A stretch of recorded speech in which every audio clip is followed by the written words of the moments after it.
সন্মুখত আজি ঘৰ ঘেৰাও কাৰ্যসূচী ৰূপায়ণ কৰি আহিছোঁ আৰু এই ৰূপায়ণ কৰাৰ আমাৰ মুখ্য কাৰণকেইটা হৈছে যে আমি চৰকাৰখনক বাৰম্বাৰ দাবী জনাই আহিছোঁ 125 এমেণ্ডমেণ্ট বিল 2019 মতে অসমত বসবাস কৰা 36টা জাতি জনজাতিক আমি জনজাতিকৰণৰ মৰ্যাদাটো প্ৰদান কৰা আৰু দ্বিতীয় নম্বৰ হৈছে যে 125 এমেণ্ডমেণ্ট বিলৰ অনুসৰি অসমত বসবাস কৰা আদিবাসী লোকসকলৰ ছেটেলাইট অট'নমাছ কাউন্সিল প্ৰদান কৰা আৰু তৃতীয় নম্বৰ আমাৰ দাবী হৈছে যে 1886 চেপ্টাৰ 10 অনুসৰি অসমত বসবাস কৰা আদিবাসী লোকসকলক অতি শীঘ্ৰে ভূমিৰ পট্টাটো প্ৰদান কৰিব লাগিব আৰু আমাৰ 4 নম্বৰ আমাৰ দাবীটো হৈছে যে অসমত বসবাস কৰা আদিবাসী লোকসকলৰ জাতিগত প্ৰমাণ পত্ৰটো নিজৰ জাতি বা উপজাতিৰ নামেৰে প্ৰদান কৰিব লাগিব যেহেতু আমি এই কেন্দ্ৰত শাসনাধিষ্ঠ বিজেপি চৰকাৰ বা ৰাজ্যত শাসনাধিষ্ঠ বিজেপি চৰকাৰক আমি কোনো ধৰণৰ কলা মানুহক বগা কৰিব আমি দিয়া নাই বা বগা মানুহক কলা কৰিবলৈ দিয়া নাই বা আমি না নৰেন্দ্ৰ মোদী ডাঙৰীয়াৰ কাঁহৰ ভাত বিচাৰিছোঁ নে হিমন্ত বিশ্ব শৰ্মা ডাঙৰীয়াৰ আমি কাঁহৰ ভাত বিচাৰিছোঁ আমি বিচাৰিছোঁ আমাৰ জন্মগত অধিকাৰ আমি বিচাৰিছোঁ আমাৰ মৌলিক অধিকাৰ সেয়ে আমি বিগত সময়ত চৰকাৰখনে এই 125 এমেণ্ডমেণ্ট বিলটো এই আদিবাসী লোকসকলক আন্ধাৰত থৈ যিটো পাছ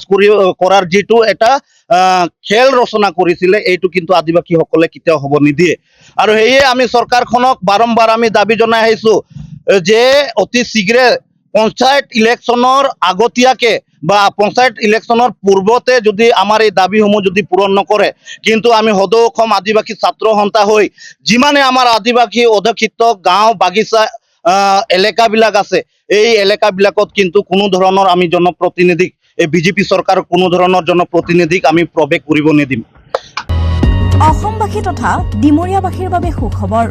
কামৰূপ মহানগৰ জিলাৰ সোণাপুৰত স্থাপন ডিমছ হাস্পতাল এণ্ড নাৰ্ছিং হোম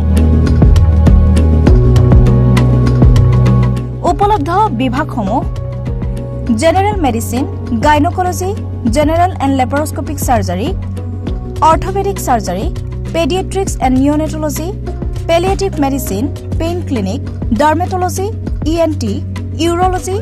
দুৰ্ঘটনা আৰু জৰুৰীকালীন সেৱাৰ বাবে 24 ঘণ্টাই উপলব্ধ ডিমছ হাস্পতাল এণ্ড নাৰ্ছিং হোম অত্যাধুনিক সা সুবিধাৰে পৰিপূৰ্ণ ডিমছ হাস্পতাল এণ্ড নাৰ্ছিং হোমত উপলব্ধ digital X-ray 24 hours pathology ECG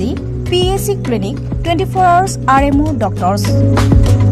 ঠিকনা বৰঘাট সোণাপুৰ কামৰূপ মহানগৰ জিলা যোগাযোগৰ নম্বৰ 8009040080